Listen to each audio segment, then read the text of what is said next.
ఒక చిన్న పదవి వచ్చినా కూడా అది వాళ్ళ పూర్వజన్మ సుకృతం, వాళ్ళ అదృష్టంగా భావిస్తారు. అలాంటిది సాక్షాత్తు టీటీడీ బోర్డు చైర్మన్ గా పదవి వస్తే ఈరోజు బిఆర్ నాయుడు గారు చైర్మన్ గా ఎక్కడైనా ఆయన ప్రవర్తించాడా? ఆయన భాషలో గాని, ఆయన బాడీ లాంగ్వేజ్ లో గాని, ఆయన చేసే పనుల్లో గాని ఎక్కడైనా ఒక హుందాతనం గాని, ఒక గౌరవం గాని ఉందా అని అడుగుతున్నాను. ఆయన ఎప్పుడూ కూడా టీటీడీ బోర్డు చైర్మన్ గా వ్యవహరించరు. ఆయన ఆ రోజు నుంచి ఈ రోజు వరకు టీవీ5 బిఆర్ నాయుడు గానే వ్యవహరిస్తున్నాడు. ఎందుకు నేను ఇలా అంటున్నానంటే, కొండ మీద కూర్చొని వెంకటేశ్వర స్వామి, పద్మావతి అమ్మవారి ఫోటోలు వెనక పెట్టుకొని ముందర ప్రెస్ మీట్ పెట్టుకొని ఎంత అహంకారంతో, ఎంత తలతిక్కగా, ఎంత కేర్లెస్ గా, ఎంత చులకనగా, ఎంత నీచంగా మాట్లాడతారో ఆయన ప్రెస్ మీట్లు అన్ని ఒకసారి మనం వేసుకొని చూస్తే మీ అందరికీ కూడా అర్థమవుతుంది. ఎందుకంటే ఆయన టీవీ5 బిఆర్ నాయుడుగా ఉన్నప్పుడు ఆయన ఎట్ట మాట్లాడినా ఎవరు పట్టించుకోరు. కానీ ఒక టీటీడీ బోర్డు చైర్మన్ అయిన తర్వాత ఆయనకి హుందాగా ఉండాలి, హుందాగా మాట్లాడాలి, పాలిటిక్స్ కి దూరంగా ఉండాలన్న ఇంగిత జ్ఞానం లేకపోవడం అనేది చాలా దురదృష్టకరం. ఎందుకంటే కొండ మీద బిఆర్ నాయుడు చైర్మన్ గా అడుగుపెట్టిన తర్వాత ఎన్ని జరగాలో అన్ని జరిగాయి. ఆయన ఎలా రియాక్ట్ అయ్యారో మనం అందరం కూడా చూసాం. ఎందుకంటే గతంలో ఎంతో మంది చైర్మన్ గా పనిచేసినప్పుడు ఇలాంటి అపశృతులు ఎప్పుడు కూడా జరగలేదు. కానీ ఈరోజు బిఆర్ నాయుడు చైర్మన్ అయిన తర్వాత ఒక్కొక్కటిగా చూడండి, గోవులు దాదాపుగా 100 గోవులు చనిపోయినాయి.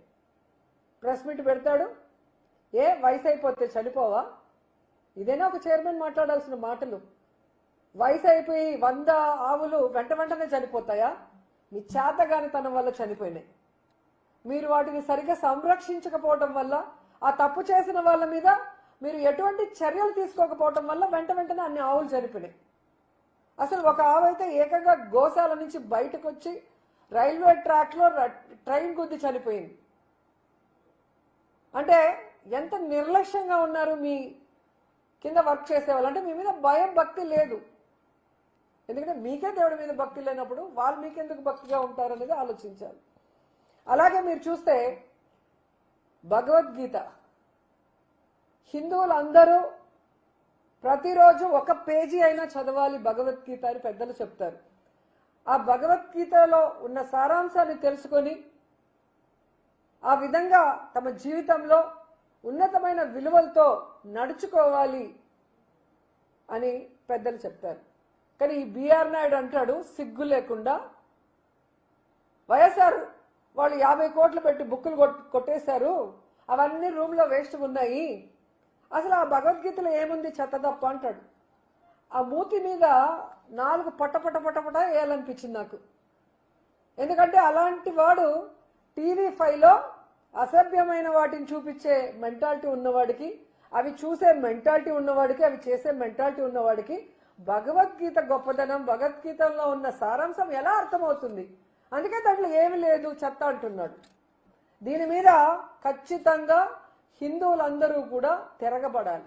ముఖ్యంగా బీజేపీ వాళ్ళు, ధార్మిక సంస్థల వాళ్ళు, సంఘాల వాళ్ళు, అలాగే హిందూ సంఘాలు కూడా ఈ బిఆర్ నాయుడు మాట్లాడే మాటలకి స్పందించాలి, బుద్ధి చెప్పాలని కూడా నేను కోరుకుంటున్నాను.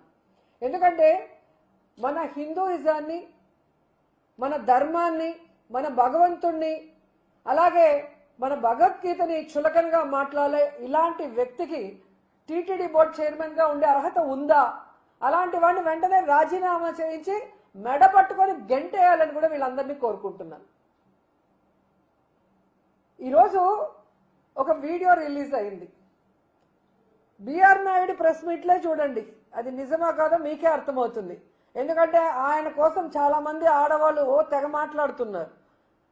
కొంతమంది అయితే ఏకంగా ఆయన్ని సమర్థించేస్తున్నారు పొలిటికల్ నాయకులు.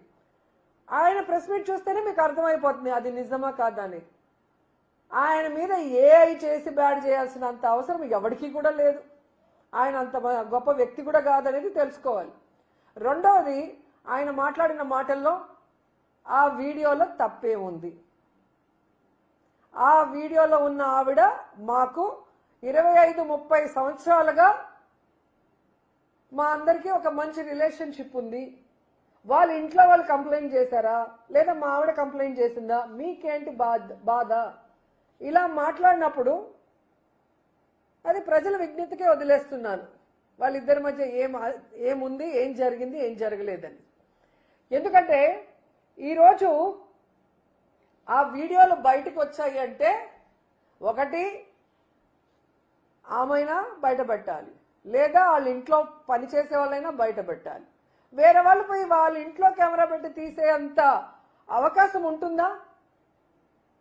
అది ఒకసారి మీ అందరూ కూడా ఆలోచించాలి. ఈరోజు పట్ట పగలు ఈ విధంగా దొంగ దొరికిన తర్వాత తప్పించుకోవడం కోసం ఈయన ఒక కేసు పెడతాడు, మళ్ళీ ఆవిడతో ఒక కేసు పెట్టిస్తాడు.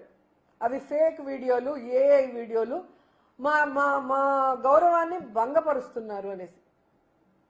ఆమె పేరేంటో నాకు తెలియదు, ఇందులేఖ అనుకుంటాను. ఆ మేడంకి నేను ఒక సలహా ఇద్దాం అనుకుంటున్నా. ఇందులేఖ మ్యామ్, ఇక్కడ ఎవరు మీ పరువు తీయలేదు, మీ పరువు తీసిందంతా బిఆర్ నాయుడు గారు. ఈరోజు మాకు ఇన్నేళ్ల సంబంధం ఉంది, వాళ్ళ ఇంట్లో వాళ్ళు ఏమనలేదు.